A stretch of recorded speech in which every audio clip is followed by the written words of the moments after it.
തീ കത്തിക്കുന്നത് നോക്കാം. ഗ്യാസിൽ തീ കത്തിക്കാൻ പറ്റില്ല അവിടെ. അപ്പൊ ആത്മീയത മനസ്സിനെ എത്ര സ്വാധീനിക്കുന്നു. ഇതൊന്നും ബൈഹാർട്ട് പഠിക്കാനുള്ളതല്ല. ആത്മീയതയ്ക്ക് തുല്യം ആത്മീയത മാത്രം നമ്മുടെ മനസ്സിനെ ഉണർത്താനും ഉയർത്താനും വളർത്താനും ക്ഷേത്രത്തിലെ ആചാരങ്ങൾക്കും ആത്മീയതയ്ക്കും സാധിക്കുന്ന പോലെ വേറെ ഒന്നിനും സാധിക്കില്ല. അല്ലെങ്കിൽ കൈലാസത്തിലേക്ക് ഞാൻ പോയ സമയത്ത് എനിക്കറിയാം, ഈ 21,200 അടി കയറണം. കയറുമ്പോ അവിടെ വരെ എത്തിയാല് കൂട്ടത്തിലുള്ളവർ പറഞ്ഞു അതാണ് ഏറ്റവും ടോപ്പ്. അത് കഴിഞ്ഞാൽ പിന്നെ മുഴുവിപ്പിച്ചില്ല. അത് കഴിഞ്ഞാൽ പിന്നെന്ന് പറഞ്ഞേ ഉള്ളൂ അയാൾ. പിന്നെ എന്താ പറഞ്ഞില്ല. പിന്നെ ഇറക്കാൻ. ആ ഇറക്കത്തിൽ പറ്റണം എന്താ അറിയോ? കുത്തനെ ഇറക്കാൻ. ഒരു കല്ലില് നമ്മൾ കാല് ചവിട്ടി ആ കല്ല് ഗ്രിപ്പ് വിട്ടാൽ താഴത്തേക്ക് വരുന്നത് 25-30 മീറ്റർ.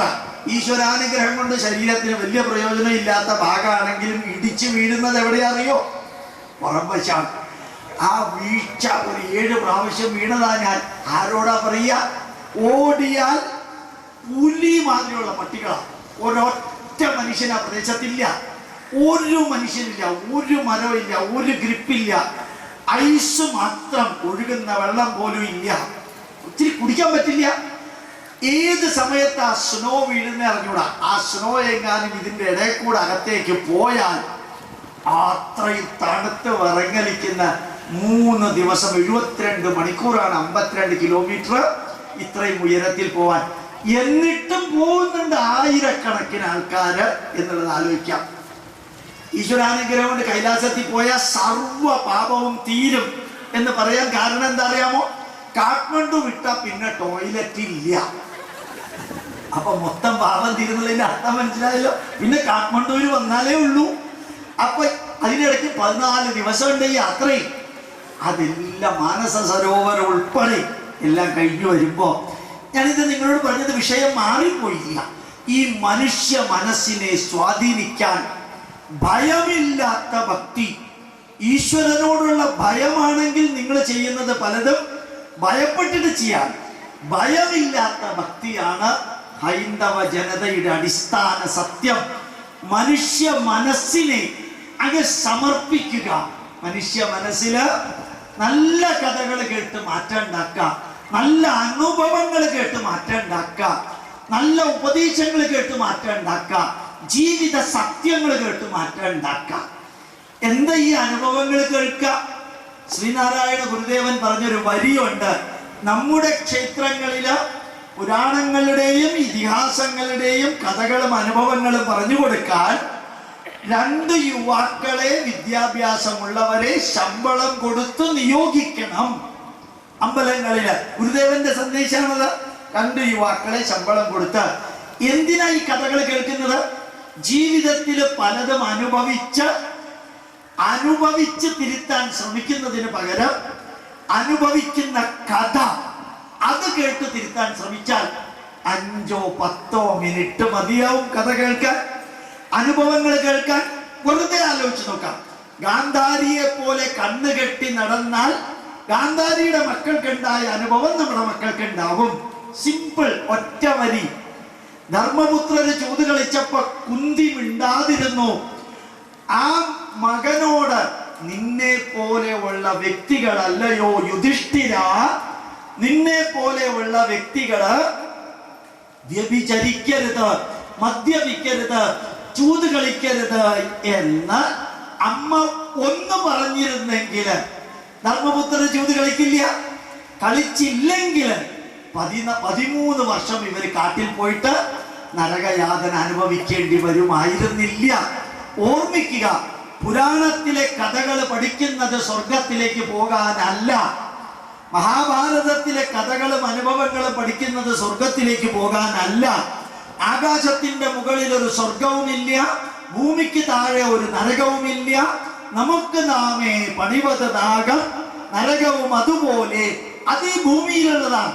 ജീവിക്കുന്നിടത്തോളം ചിരിച്ചും ചിരിപ്പിച്ചും കൊണ്ട് ജീവിക്കണമെങ്കിൽ ആദ്യം മനസ്സ് ഒന്ന് നന്മ നിറഞ്ഞതാകണം. ഞാൻ പറയുന്നതിന്റെ സ്പീഡ് കൂടുന്നുണ്ടോ? മനസ്സിലാവുന്നില്ലെന്നല്ലേ ഉള്ളൂ. ഓർമ്മിക്കുക, ഈ മനസ്സിലൊരു മാറ്റം വന്നാൽ, ഈ മനസ്സിൽ മാറ്റം വരുത്താനായി കഥകള്, ആ കഥകള് കേൾക്കുക, അനുഭവങ്ങൾ കേൾക്കുക, നല്ല ഉപദേശങ്ങൾ കേൾക്കുക. അത് എല്ലായിടത്തും എപ്പോഴും അവൈലബിൾ ആയിന്ന് വരില്ല. അത് അമ്പലത്തിൽ പറ്റും. ഒരു ഗ്രാമത്തിന്റെ തലസ്ഥാനമാണ് ക്ഷേത്രം, ഗ്രാമത്തിന്റെ രാജാവാണ് ക്ഷേത്രത്തിലെ വിഗ്രഹം, ഗ്രാമാധിപനാണ് ക്ഷേത്ര വിഗ്രഹം. നമ്മൾ റേഷൻ കടയിൽ പോകുന്നതിന് ഒരു ലക്ഷ്യമുണ്ട്. എന്താ റേഷൻ കടയിൽ പോകുന്നതിന് ലക്ഷ്യം? വില്ലേജ് ഓഫീസിൽ പോകുന്നതിന് ലക്ഷ്യമുണ്ട്, പഞ്ചായത്ത് ഓഫീസിൽ പോകുന്നതിന് ലക്ഷ്യമുണ്ട്, ബാർബർ ഷോപ്പിൽ പോകുന്നതിന്, ചായക്കടയിൽ പോകുന്ന, പച്ചക്കറി കടയിൽ പോകുന്നതിനൊക്കെ ലക്ഷ്യമുണ്ട്. അപ്പം അമ്പലത്തിൽ പോകുന്നതിന് ലക്ഷ്യമില്ലേ? അവിടെയാണ് മനസ്സ്, ശരീരം, കുടുംബം, സംസ്കാരം, സമൂഹം, രാഷ്ട്രം സസ്റ്റൈനബിൾ ആൻഡ് പെർമനന്റ് നന്മ വരുത്താനുള്ള കേന്ദ്രം, സ്ഥിരവും ശാശ്വതവുമായ നന്മ വരുത്താനുള്ള കേന്ദ്രമാണ് അമ്പലങ്ങള്. എല്ലാവരും കൂടെ ഒരുമിച്ച് വരണം. ഈ അമ്പലത്തില് മനസ്സിനകത്തുള്ള തിന്മകളെ ഒന്ന് കളഞ്ഞ് കഴിയുന്നത്രയും സന്തോഷകരമായിട്ട് ഞാൻ എല്ലാവരോടും പറയാം. ഒരു സ്ത്രീ എന്നെ ഓസ്ട്രേലിയയിൽ നിന്ന് വിളിച്ചു. ഞാൻ എല്ലാ സ്ഥലത്തും ഈ ഉദാഹരണവും പറയാം. വിളിച്ചു, രാത്രി 11:30 മണിക്ക്, 12 ആവാറായി. സാറ് ഉറങ്ങാണോ? ഞാൻ പറഞ്ഞു, രാത്രി 12 മണിക്ക് തിരുവനന്തപുരത്ത് ഷട്ടിൽ കോക്ക് ബാഡ്മിൻ്റൺ കളിക്കാൻ പറ്റുമോ ഉറങ്ങല്ലാതെ? ഞാൻ വിളിച്ചത് ബുദ്ധിമുട്ടായോ? നീ ബുദ്ധിമുട്ടായപ്പോൾ എന്താ ചെയ്യാൻ പോണേതാ? സാറേ എനിക്ക് കരച്ചിൽ വരണു. ഞാൻ പറഞ്ഞു, ഞാനല്ല കാരണം. സാറേ ഞാനിപ്പോൾ ഓസ്ട്രേലിയ എന്നാണ് വിളിക്കുന്നത്. ഞാൻ പറഞ്ഞു, അതിന് ഞാനല്ല കാരണം. എൻ്റെ അച്ഛനും അമ്മയൊക്കെ തിരുവല്ലയിലാണ്. ഞാൻ എന്താ ചെയ്യുക? എനിക്ക് അച്ഛനും അമ്മയും കാണണം. ഞാൻ പറഞ്ഞു, ഇപ്പോൾ ഓസ്ട്രേലിയ പോയിരുന്നതുകൊണ്ട് തിരുവല്ലയിലുള്ള അച്ഛനമ്മയെ കാണാൻ പറ്റുമെങ്കിൽ ഒന്നിലും മൊബൈൽ ഫോണിൽ കാണുക, അല്ലെങ്കിൽ ഇങ്ങോട്ട് വരിക. സാറേ ജീവിക്കാൻ വേണ്ടിയാ സാറേ ഓസ്ട്രേലിയയിൽ വന്നത്. തിരുവല്ലയിലുള്ളവരെല്ലാം ജീവിക്കുന്ന ഓസ്ട്രേലിയയിൽ പോയിട്ടാണോ? അല്ല സാറേ, എനിക്കിപ്പോഴും കരച്ചിൽ വരുന്നു സാറേ. എന്നിട്ട് പറഞ്ഞു, എൻ്റെ ഭർത്താവിന് ഇവിടെയാ ജോലി സാറേ. ഞാൻ പറഞ്ഞു, ഞാനല്ല കാരണം. എനിക്ക് 2 കുട്ടികളുണ്ട് സാറേ, അതിന് ഞാനല്ല കാരണം. പിന്നെ എനിക്ക് എൻ്റെ അച്ഛനെ അമ്മയെ കാണാതെ എനിക്ക് ജീവിക്കാൻ പറ്റുള്ളൂ. ഇവിടെ പാടോ, താൻ എന്തിനാണോ അവിടെ പോയിട്ട് ജീവിക്കുന്നത്? ഇവിടെ ജീവിക്കാൻ വഴിയില്ല, ഇഷ്ടംമാതിരി വഴിയുണ്ട്. 43.5 ലക്ഷം ആസാംകാർക്ക് കേരളത്തിൽ ജീവിക്കാമെങ്കിൽ തനിക്ക് ഒരാൾക്ക് തിരുവല്ലയിൽ ജീവിക്കാൻ പറ്റില്ലേ? ഇത്രയും വലിയ ബുദ്ധിമുട്ടുണ്ടോ? എന്നിട്ട് ഞാൻ പറഞ്ഞു, എനിക്ക് ഭയങ്കര കരച്ചിൽ വരുന്നുണ്ടോ? ഭയങ്കര കരച്ചിൽ വരുന്നുണ്ട് സാറേ. എന്നാൽ താൻ കണ്ണടച്ച് 2 കയ്യും കൂപ്പിയിട്ട് ഇരിക്കാൻ പറഞ്ഞു. അത് കണ്ണടച്ച് 2 കയ്യും കൂപ്പി ഇരുന്നിട്ട് ഞാൻ പറഞ്ഞു, നന്ദനം എന്ന സിനിമയിലെ കുമ്പിടിയെ കുറിച്ച് ആലോചിക്കാൻ. അപ്പൊ അത് ചിരിച്ചു. ഞാൻ പറഞ്ഞു, ഇത്രയധികം ചിരിക്കാൻ ഈ നാട്ടിൽ ഉള്ളപ്പോഴത്തേക്കും എനിക്ക് തിരുവല്ലയിലുള്ള അമ്മയെ കാണാൻ പറ്റില്ല, അച്ഛനെ കാണാൻ പറ്റില്ല എന്ന് പറഞ്ഞുകൊണ്ട് നടന്നിരിക്കുന്ന കരഞ്ഞുകൊണ്ട് എന്താ കാര്യം? ഓർമ്മിക്കുക, 48 വർഷം മലയാളികളെ മൊത്തം അത്രയും ചിരിപ്പിച്ച ആ ജഗതി ശ്രീകുമാറിന് ചിരിക്കാൻ പറ്റാതെ കിടന്നിട്ട് വർഷം 5 ആയി. ചിരിക്കാൻ പറ്റാതെ കിടക്കുക മനുഷ്യൻ. ഞാൻ നിങ്ങളോട് എല്ലാവരോടും പറഞ്ഞു, നമ്മുടെ മനസ്സ് ഒന്ന് സന്തോഷിക്കാൻ പഠിക്കുക, ചിരിക്കുക, നല്ല രീതിയിൽ ചിരിക്കുക. ഒന്നും ചിരിക്കാൻ കിട്ടുന്നില്ലെങ്കിൽ തേന്മാവിൻ കൊമ്പത്തെ എന്ന സിനിമയിൽ മോഹൻലാൽ ഒരു ഓലപ്പുരയുടെ ഊട്ടെ കൂടെ അകത്തേക്ക് നോക്കുന്നുണ്ട്. എന്നിട്ട് അങ്ങേരെ പിടിച്ച് മനത്തിൽ കെട്ടിയിട്ടതിന് ശേഷം കുറെ കന്നഡയിൽ വല്ലതൊക്കെ പറയിപ്പിക്കുന്നുണ്ട്. ചിരിക്കാനില്ലേ ഇവിടെ? എത്രയാ ചിരിക്കാനുള്ളത്? ചീഞ്ഞ തണ്ണീർമത്തൻ മാതിരി മുഖം വെച്ച് 1993 ഫെബ്രുവരി 38-ാം തീയതി താൻ എന്നെ കുറിച്ച് അങ്ങനെ പറഞ്ഞില്ലേ? ആ തനിക്ക് പകരം വീട്ടാതെ ഞാൻ ചിരിക്കില്ല എന്ന് പറഞ്ഞുകൊണ്ട് നടക്കണം. എന്തിനാ? ഫെബ്രുവരിക്ക് 38 ഇല്ല, 30 ഇല്ല, 28, 28, 29, 30 ഉള്ളൂ. ഇതൊക്കെ ചുമ്മാ മാറ്റാൻ പറയണം. ചിരിക്കണം, സന്തോഷിക്കണം. നാളെ പ്രശ്നമുണ്ടാകാത്ത വിധത്തിൽ ഇന്ന് ചിരിക്കണം. ഇന്നലെ ചെയ്തതും ഇന്നലെ പറഞ്ഞതും ഇന്നത്തെ പ്രശ്നത്തിന് കാരണമാവരുത്. ഇന്ന് ചെയ്തതും ഇന്ന് പറഞ്ഞതും നാളത്തെ പ്രശ്നത്തിന് കാരണമാകാത്ത വിധത്തിൽ ജീവിക്കാൻ മനസ്സൊന്ന് തുറക്കാം. മനസ്സൊന്ന് തുറക്കാനുള്ള കേന്ദ്രമാണ് ക്ഷേത്രം. അവിടെ വന്നിട്ട് പ്രാർത്ഥിക്കാനുള്ളത് പ്രാർത്ഥിക്കുക, പറയാനുള്ളത് പറയുക, എന്നിട്ട് ചിരിക്കുക. മറ്റുള്ളവരോട് ഉറക്കെ ചിരിക്കരുതേ. ആ സന്തോഷത്തിനുള്ള ഒരു കേന്ദ്രം. നമ്മുടെ സുഹൃത്തുക്കളെ കാണുന്നു, ബന്ധുക്കളെ കാണുന്നു, മനസ്സിലകത്തുള്ള കെട്ടുകൾ അഴിക്കുന്നു. ഗുരുവായൂരപ്പന്റെ ജോലി അല്ലാതെ നമ്മുടെ പ്രവൃത്തി നമ്മുടെ വീടിന്റെ ഐശ്വര്യം. നമ്മുടെ പ്രവൃത്തി നമ്മുടെ വീടിന്റെ ഐശ്വര്യം. അതുകൊണ്ട് മനസ്സിനെ ധന്യമാക്കാനായിട്ടുള്ള കേന്ദ്രമാണ് അമ്പലം. അതേപോലെ അമ്പലത്തിനകത്ത് കയറിയാൽ ഏതെങ്കിലും ഒരു മന്ത്രം, ഗായത്രി മന്ത്രമോ മൃത്യുഞ്ജയ മന്ത്രമോ, നിങ്ങളുടെ ക്രിസ്ത്യാനിയോ മുസ്ലിമോ ഇടതുപക്ഷോ വലതുപക്ഷോ ഹിന്ദുവോ ഈശ്വര വിശ്വാസിയോ നിരീശ്വരവാദിയോ എന്ത് വേണമെങ്കിലും ആവാൻ സ്വാതന്ത്ര്യമുണ്ട്. ഞാൻ തുറന്ന മനസ്സോടുകൂടി ഒന്ന് പറയാം, രാഷ്ട്രീയമല്ല, രാഷ്ട്രീയമല്ല, രാഷ്ട്രീയമല്ല, അടിവരായിട്ട് പറയും. ഈ KR ഗൗരി അമ്മ ചേർത്തലയിൽ വെച്ച് നമ്മുടെ വേദങ്ങളും സ്മൃതി ഗ്രന്ഥങ്ങളെ കത്തിച്ചു. അവര് DYFIയുടെ മീറ്റിംഗിൽ ആലപ്പുഴയിൽ പറഞ്ഞത് എന്താ അറിയോ? മക്കളെ, നിങ്ങളെല്ലാം ഭാഗവതം വായിക്കണം, നിങ്ങൾ ഭഗവത്ഗീത വായിക്കണം. 10 പേജ് ഭഗവത്ഗീത വായിച്ചിട്ടേ ഞാൻ വീട്ടിൽ നിന്ന് പുറത്തിറങ്ങാറുള്ളൂ. സത്യം അവർ പറഞ്ഞത്. ഇത് ഞാൻ ഗൗരിയമ്മയെ കളിയാക്കിയതല്ല, നെഗറ്റീവ് പറഞ്ഞതല്ല, ധരിക്കരുത്. ഇതിനകത്ത് ഇടതുപക്ഷവും വലതുപക്ഷവും മധ്യപക്ഷവും ഉണ്ട്. ഞാൻ സന്തോഷം നിങ്ങളെ അറിയിച്ചു. എന്ത് സന്തോഷം? ഒരു ക്ഷേത്രം നശിച്ചാൽ അത്രയും അന്ധവിശ്വാസങ്ങൾ ഇല്ലാതെയാകുമെന്ന് പറഞ്ഞവര് തന്നെ ഭാഗവതവും ഭഗവത്ഗീതയും വായിക്കാൻ പറയുന്നു. ആ ആരാധ്യനായ ശ്രീ അച്യുതാനന്ദന്റെ മകൻ മാസത്തിൽ ഒരിക്കൽ ഗുരുവായൂർ അമ്പലത്തിൽ പോകുന്നു. ആരാധ്യനായ കേരള മുഖ്യമന്ത്രിയുടെ 2 മക്കൾക്കും ദേവി മഹാത്മ്യോ ലളിതാ സഹസ്രനാമവും അറിയാൻ ഞാൻ അവർക്ക് ക്ലാസ് എടുത്തിട്ടുണ്ട്. അമൃതാനന്ദമയുടെ എട്ടിമടയിലുള്ള യൂണിവേഴ്സിറ്റിയില്. മാറ്റല്ലേ ഇത്? കോടിയേരി ബാലകൃഷ്ണൻ സാറിന്റെ വീട്ടില് ശരിക്കും തിരുപ്പതി വെങ്കടാചലപതിയുടെ 27 ഫോട്ടോ ഉണ്ട്. വിശ്വസിക്കുമോ നിങ്ങൾ? എന്തിനാ ഒരു പാർട്ടിക്കാരെ മാത്രം ഗോപാലകൃഷ്ണൻ പറയുന്നത്? മറ്റു പാർട്ടിക്കാര് ഈശ്വര വിശ്വാസത്തെ എതിർത്തിട്ടില്ല. അതുകൊണ്ട് ഞാൻ അവരുടെ ഉദാഹരണം എനിക്ക് പറയാനില്ല. അതുകൊണ്ട് ഞാനിത് പറയുന്നു. ഒരു പാർട്ടിയോടും ഗോപാലകൃഷ്ണൻ എതിർപ്പില്ല, ഈ ജന്മത്തിൽ ഉണ്ടാവുകയില്ല.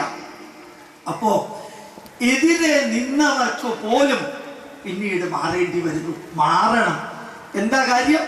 ഈ നാടിന്റെ ആത്മീയത ഭൗതിക സമൃദ്ധിക്ക് വേണ്ടി മാത്രമല്ല, മനസ്സിന്റെ നന്മയ്ക്കും കൂടി വേണ്ടിയിട്ടുള്ളതാണ്.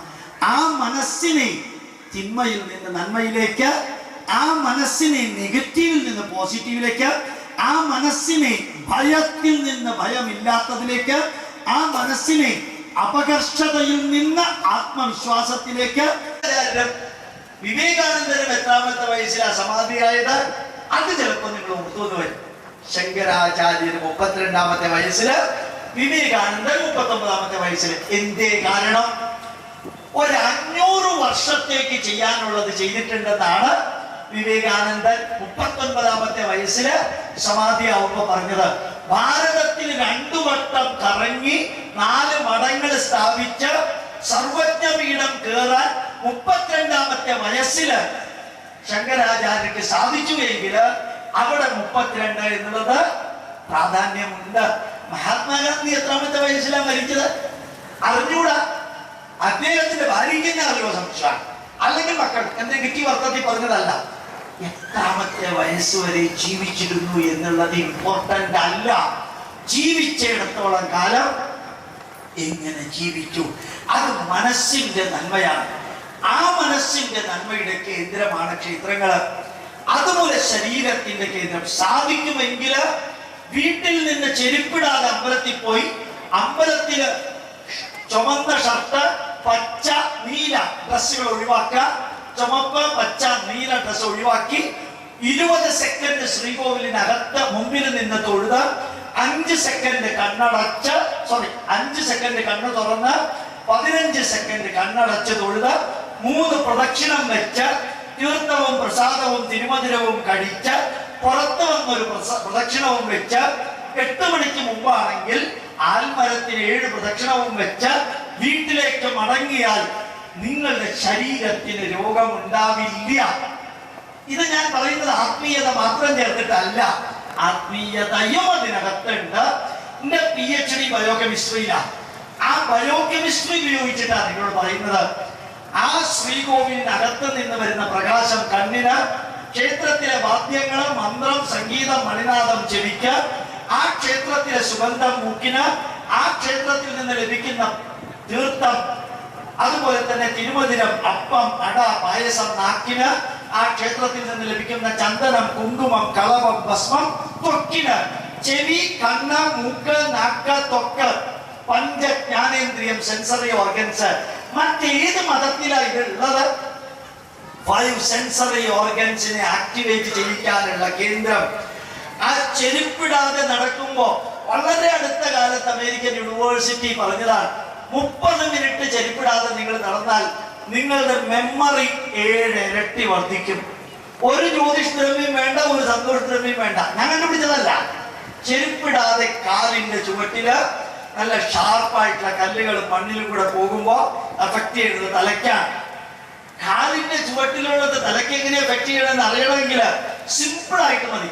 തലവേദന എടുക്കുന്നു എന്ന് പറഞ്ഞൊരു ആശുപത്രിയിൽ പോവാം. ന്യൂറോളജിസ്റ്റിനെ കണ്ടാൽ അദ്ദേഹം എന്ത് പറയുന്നറിയോ? എന്തൊക്കെയാ ഇന്നലെ കഴിച്ചത്, കുറെ കാര്യം ചോദിക്കുന്നുണ്ട്.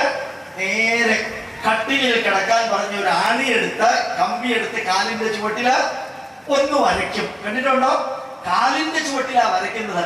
കാല് പുറകോട്ടെടുത്താൽ തലച്ചോറിന് കുഴപ്പമില്ലെന്ന അർത്ഥം. ന്യൂറോളജിസ്റ്റ് ചെയ്യുന്നതാണ് കാലിന്റെ ചുവട്ടിൽ വരയ്ക്കുക. എന്തിനാണ് ഇപ്പൊ ഇവിടെ പറഞ്ഞത്? ഈ ചെരുപ്പിടാതെ ക്ഷേത്രത്തിൽ വരെ നടന്ന്, വീട്ടിൽ നിന്ന് നടന്ന് പ്രദക്ഷിണം വെച്ച് തിരിച്ചു പോകുമ്പോ കാലിന്റെ മസിലുകൾക്ക് അതുപോലെ തലച്ചോറിന് ഉണ്ടാക്കുന്ന മാറ്റം വിവരണാതീതമാണ്. അതിൽ ആത്മീയത അമ്പലത്തിലേക്ക് തൊടാൻ വരുന്നു. മറ്റുള്ളത് ശാസ്ത്രം. അത്ര ഭംഗിയായിട്ടാ ചേർത്തത്. 1 ടേബിൾ സ്പൂൺ തിരുമധുരം, അതില് പഴം, അതുപോലെ തേൻ, ഒരിത്തിരി ശർക്കര, ഇത്തിരി കൽക്കണ്ടം, 1-2 മുന്തിരിക്ക, 1 ഡ്രോപ്പ് നെയ്യ്, അതാണ് തിരുമധുരം.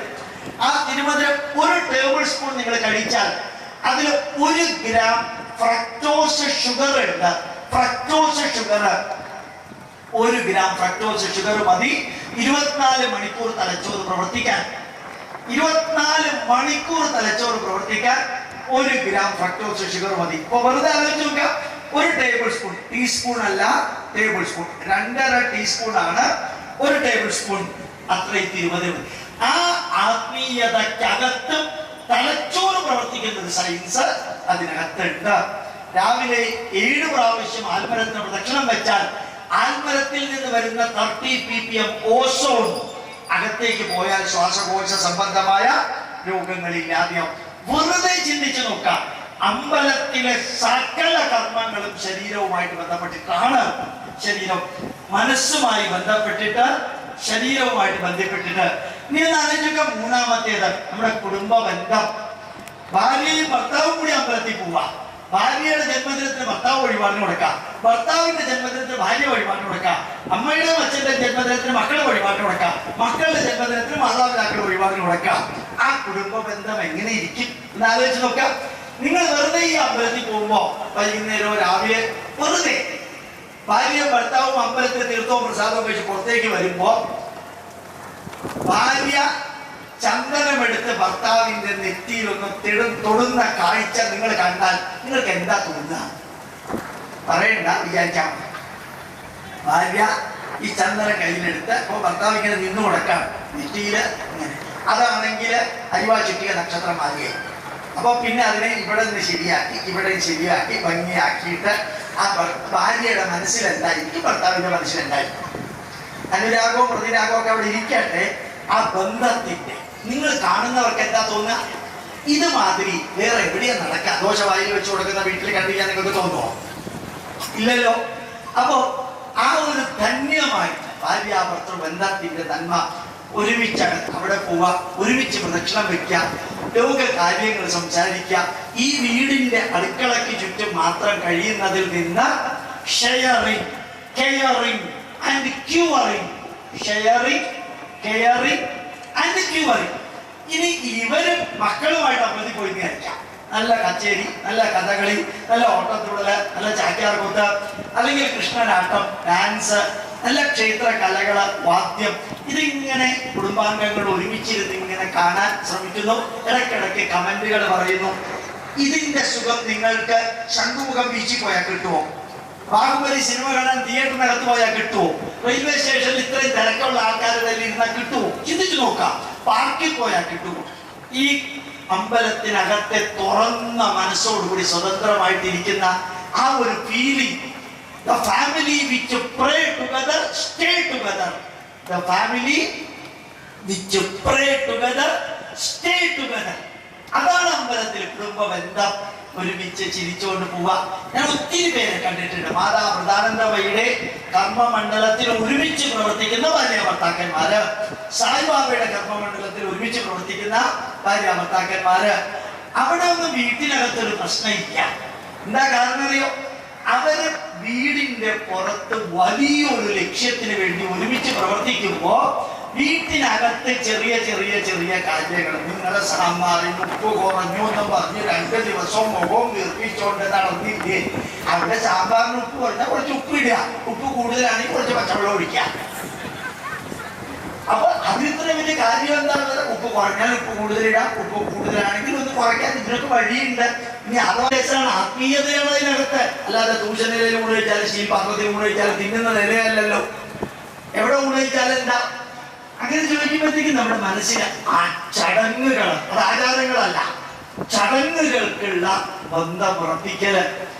ഏതിനും അമ്പലത്തിൽ പോവാം, കുറേ നേരം അവിടെ ഇരിക്കാം, പലതും ചിന്തിച്ചുകൊണ്ടിരിക്കാം, ആൽമരത്തിന്റെ ചുവട്ടിലിരിക്കാം. ഇനി 10 ദിവസം അമ്പലത്തിലെ ഉത്സവമുണ്ട്. അമ്മയുടെ ഗർഭത്തിൽ 10 മാസം ഇരിക്കുന്നതിന് 1 മാസത്തിന് 1 ദിവസം എന്ന കണക്കിലാണ് അമ്പലത്തിൽ 10 ദിവസം ഉത്സവം. അവബൃത സ്നാനം അല്ലെങ്കിൽ ആറാട്ട് എന്ന് പറയുന്നത് ശരിക്കും പുറത്തു വന്ന കുട്ടിയെ കുളിപ്പിക്കുന്ന പോലെയാണ് തിടമ്പിന് ആറാട്ട്. ആ ശരീരത്തിലെല്ലാം അമ്പലത്തിലുണ്ട്. രാവിലെ നേരത്തെ എഴുന്നേൽക്കണം, അമ്പലത്തിൽ നട നേരത്തെ തുറക്കണം. രാവിലെ എണീറ്റ് കഴിഞ്ഞ് കഴിഞ്ഞാല് ശരീരത്തിലെ നിർമാല്യം കളയണം, അമ്പലത്തിലെ നിർമാല്യം കളയണം. നമ്മൾ കുളിക്കണം, അമ്പലത്തിൽ അഭിഷേകം വേണം. അത് കഴിഞ്ഞതിന് ശേഷം നമ്മൾ ഡ്രസ്സ് ഇടണം. അവിടെ കുറേ അധികം മാലകളൊക്കെ. നമുക്ക് ബെഡ് കോഫിയോ വേണം. കുളി കഴിഞ്ഞാൽ അവിടെ മലര് നിവേദ്യമുണ്ട്. നമുക്ക് രാവിലെ ബ്രേക്ക്ഫാസ്റ്റ് വേണം, അവിടെ ഉഷപൂജയ്ക്ക് നിവേദ്യം വേണം. നമുക്ക് ഉച്ചയ്ക്ക് ലഞ്ച് വേണം, അവിടെ ഉച്ചപൂജയ്ക്ക് നിവേദ്യം വേണം. വൈകുന്നേരം ചെറിയ സാധനങ്ങൾ എന്തെങ്കിലും മതി, അവിടെയും ചെറിയ സാധനങ്ങൾ നിവേദ്യമുള്ളൂ. അത്താഴം നെല്ലിക്കയോളം കുറച്ച് മതി, അവിടെ വൈകുന്നേരം കുറച്ചേ ഉള്ളൂ. ഒരു ദീപാരാധന കഴിഞ്ഞ് എല്ലാവരും കൂടി അത് കഴിഞ്ഞു. ഒന്ന് ആലോചിച്ചൊക്കെ മനുഷ്യ ശരീരവും അമ്പലവും തമ്മിൽ ബന്ധപ്പെടുത്തിയിരിക്കുന്നത്. ഭഗവത്ഗീതയിൽ ഒരു വരിയുണ്ട്, ഇതം ശരീരം കൗന്ദേയക്ഷേത്രമിത്യവിധീയതേ. ചിലരെന്റെ ഒപ്പം തന്നെ പറയുന്നുണ്ട്, ഹിന്ദുക്കളായിട്ട് നിങ്ങൾക്ക് ഇതൊക്കെ അറിയാല്ലേ. ഓർമ്മിക്കാം, നമ്മളുടെ ഈ ശരീരം തന്നെ ക്ഷേത്രം എന്ന് പറയുന്ന ധന്യമായിട്ട് ഇത്